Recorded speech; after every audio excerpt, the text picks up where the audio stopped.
Welcome to waves media Telugu. Circus అనేది మనం చూసేందుకు ఆటగానే కనిపిస్తున్నా అవి కొందరి జీవితాలకు ఉపాధి అని కాకినాడ రూరల్ ఎమ్మెల్యే పంతం వెంకటేశ్వరరావు నానాజీ అన్నారు. బుధవారం సాయంత్రం కాకినాడ జేఎన్టీయూ దగ్గరలో ఉన్న గ్రౌండ్లో బింగో సర్కస్ ప్రదర్శనను ఆయన ప్రారంభించారు. ఈ సందర్భంగా నానాజీ మాట్లాడుతూ ఇది ఎంతో కష్టం, జాగ్రత్తలతో కూడుకున్నదన్నారు.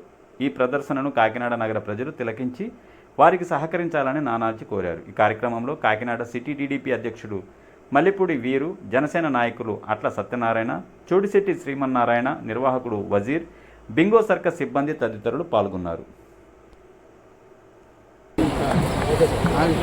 అందరికీ నమస్కారం. అంతరించిపోతున్నటువంటి కల్లాడ సర్కస్ అంటే కొన్ని ప్రాణుల సంరక్షణ కొన్ని రూల్స్ అవి రావడం వల్ల వరకు ఎన్ని ప్రాణులతో కూడా చేయించుకోవడం రకాలుగానే కొన్ని రూల్స్ వల్ల అవి లేవు. కానీ కూడా కళాకారులు అయితే ఇప్పటికీ ఉన్నారు, కళని పోషిస్తూ ఉన్నారు. మా కళాకారులు ఎవరైతే ఉన్నారో బింగో సర్కస్ వజీర్ గారు, సునీల్ గారు వీరి యొక్క ఆధ్వర్యంలో కాకినాడలో చాలా కాలం తర్వాత సర్కస్ చూడడం జరుగుతుంది. కాకినాడ ప్రజలు ఈ తరం వాళ్ళు చాలామంది సర్కస్ అంటే కూడా టీవీలో చూడటం తప్ప రియల్గా బయట ఇప్పుడు చూసుంటారు. ఈ తరం అవకాశం కొన్నూరు సార్, నా పేరు వజీరు. మా ఇంకొక మనిషి ఉన్నారు సార్, ఆయన గుజరాత్ నుంచి, ఆయన పేరు సునీల్ గారు సార్. మేమిద్దరం కలిసి సర్కస్లో మాది ఇది 4వ జనరేషన్ సార్.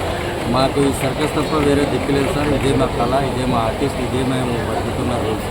మేము ఆంధ్రప్రదేశ్లో వచ్చి ఇది 2వ ఊరు sir. First Rajahmundry, next Kakinada.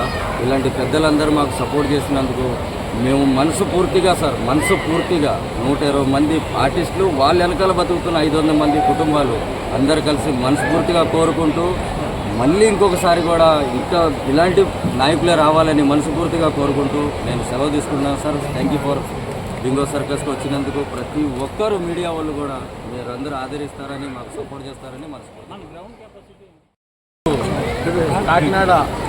కాకినాడలో మరింత గొప్ప సర్కస్ని ఏర్పాటు చేసిన బింగో సర్కస్ వారి యజమాన్యాన్ని అందరికీ కూడా ధన్యవాదాలు తెలియజేసుకుంటూ దీని ప్రారంభోత్సవానికి మన రూరల్ ఎమ్మెల్యే నానాజీ గారికి, అలాగే మన పన్ను గారికి, మరి ఇతర సభ్యులందరికీ కూడా ధన్యవాదాలు తెలియజేసుకుంటూ మరి ఈ యొక్క సర్కస్ అనేది మనకి అంతరించిపోయే, మరి ఎమ్మెల్యేగా చెప్పినట్టుగా అంతరించిపోయే కళ. మరి ఏ రోజు నుంచో ఇంచుగా మనకు 10 సంవత్సరాల నుంచి కాకినాడలో సర్కస్ అనేది తెలియదు. ఇప్పుడు కొత్త జనరేషన్కి సర్కస్ అంటే టీవీలో చూడటం తప్ప స్వయంగా చూసింది ఇది లేదు. ఇది వరకు జంతువులతోని, అట్లతోని, సింహాలతోని, పులులతోని, ఏనుగులతో చేసేవారు.